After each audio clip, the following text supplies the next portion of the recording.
Last video we left off in the year 1700, so let's continue looking at the history of English vowels, one by one, from the 18th century and ending in the present day. We start in the 18th century, of course, looking at the changes that occurred into the year 1800. First, the long E and U as in fleece and goose stayed roughly where they were.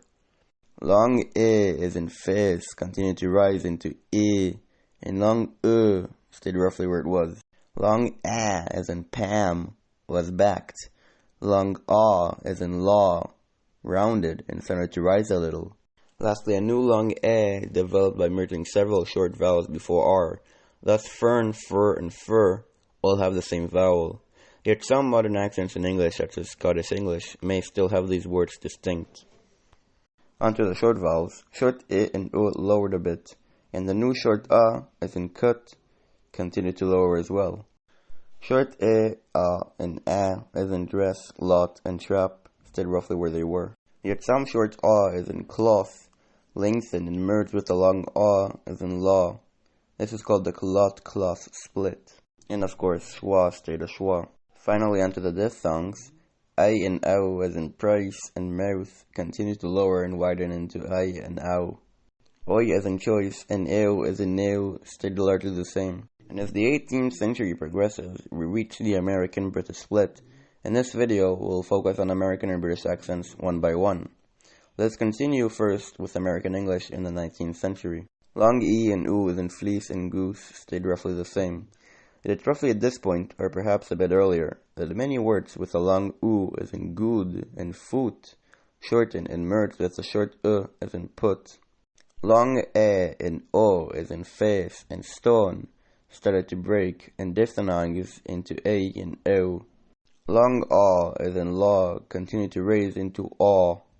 Long E as in nurse stayed roughly where it was, but with the loss of vowel length it merges with schwa. And lastly, long A as in palm continued to back into aw. Onto the short vowels. Short I and O as in kit and put continued to lower. Short as in cut also continued to lower. Short E as in dress lowers a bit as well. Short O as in lot on rounds, and eventually merges with the long A as in palm, as again vowel length completely fades at this stage. Short A as in trap stayed roughly where it was. Lastly, the diphthongs. Ew starts to merge with the long U as in goose. Thus do and do are homophones in most American accents. This is called yod dropping.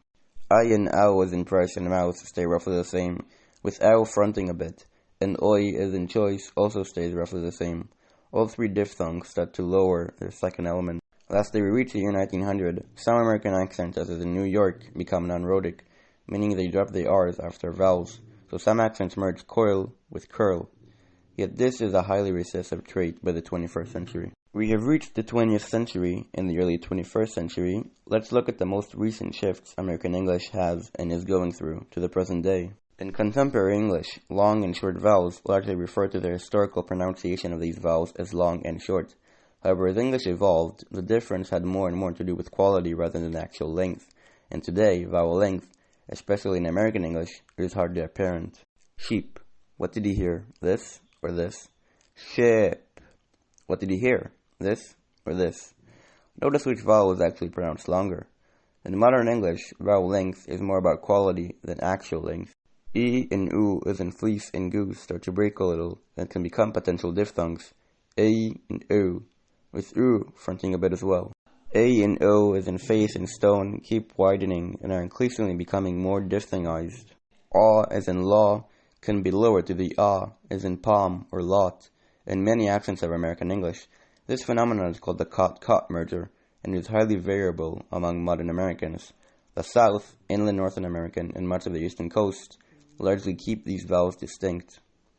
And to the short vowels, I and U as in kit and put continue to lower a bit, while the phenomenon known as happy tensing changes the short I at the end of a word, such as in happy, into a long E.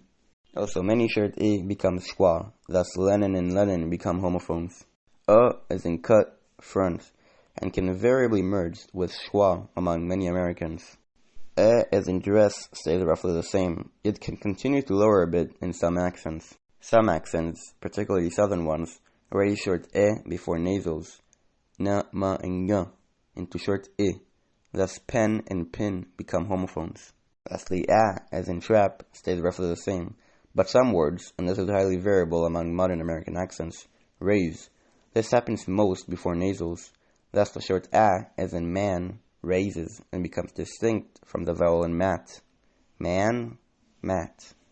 Finally, enter the full diphthongs. E was in mouth, continues to front, and I backs a little, while the last element of the diphthongs I and ow continue to smooth a bit. Many American accents also raise the onset of the diphthongs before voiceless consonants. Thus compare prize versus a slightly raised price. And the final diphthong, oi, as in choice, stays roughly the same. Before we examine what British English has been up to, I would like to mention some mergers before an R that occurred and are occurring in many American accents, roughly during the past century. As in cut and schwa usually merge before R, thus hurry and furry have the same vowel. Long and O and short O as in horse and horse typically merge. U as in tour and O as in tour can merge. Long E and short E can merge, the mirror nearer or serious merger. Lastly, A and A merge among many Americans. Thus Mary, and Mary become homophones. Finally, we have the modern vowels of American English. Let's move on to the British, focusing on the southeast, where RP, received pronunciation, or SSB, standard Southern British, is spoken. Many changes will be quite similar to American English, but there are some differences, of course. We start back in the year 1800. At this point, ew started to become you in Britain. Thus, unlike American new, British English has new, and also the long A and O started to diphthongize earlier than in America. Having said that, let's continue into the 19th century, leading to older RP, or received pronunciation, around the year 1900. Long E and U stay roughly the same. This may have happened earlier, but like American English, many words with long U, such as good and book, shorten and merge with short as in put. Long E and O diphthongize further and widen. Long A raises to O. Long A backs into back A. I should mention that in southern England, more words from short A lengthen to this phoneme, such as bath or half, now pronounced bath and half in southern England. This is known as the trap-bath split. It was variable earlier on, but by the late 19th century became mainstream in southern England. Yet in the north of England and America, bath and half still have the short A as in trap. Lastly, long E as in nurse stay roughly the same. Onto the short vowels, short A and lowered a bit, but not as much as in American English. Short E as in dress and A as in lot stay roughly the same. Schwa stay to schwa, and finally, short A as in cut, lowered. Onto the diphthongs, all of them, I, ow, and oi, stayed roughly the same. Perhaps ew fronted a bit, and all three lowering their second element as well. Now the interesting part, British English is non-rhotic. They don't pronounce their R's after a vowel. Thus words like farmer are pronounced with no R's, like fama. This phenomenon also exists in some American accents like New York, as already mentioned, but is currently declining. With the R gone, this effectively produces four new diphthongs. E as in be, E as in square, O as in do, and as in p. We have reached the early 20th century, the speech of older RP. Finally, we face the recent century or so of British English. Long E and U start to diphthongize a bit, while U fronts as well. Long O as in law continues to raise into the vicinity of O. A as in palm or bath backs a little and even raises a bit. And finally, the long as in nurse without the R stays roughly the same. Onto the short vowels, short A and U lower and short fronts as well. Just like in America, short A at the end of a word, such as in happy, become long E, and many unstressed short E become a schwa. Short E as in dress lowers, while short A as in lot raises. Many words with long O as in cloth merge with the short O as in lot. Short A as in trap lowers to A, and short as in cut fronts. Although this apparently happened earlier than in America, and very recently, this vowel can be backed again to avoid a clash with short A.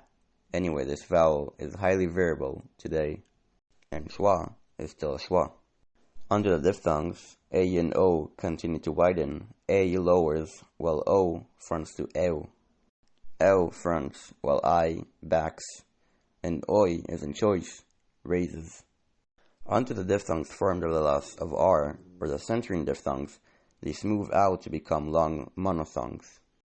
O, as in door, monophthongized early on into O, as in law, by the mid-20th century. Thus horse and horse become homophones. More recently, as in square, monophthongizes into long ear as in beer, into long and as in poor, to long We have reached contemporary RP, where some linguists, such as Jeff Lindsay, will argue RP is no more, thus SSB, Standard Southern British. The linguist Jeff Lindsay actually claims that the transcriptions for what used to be RP, now SSB, are outdated, and proposes new notations for SSB phonemes, which looks like this.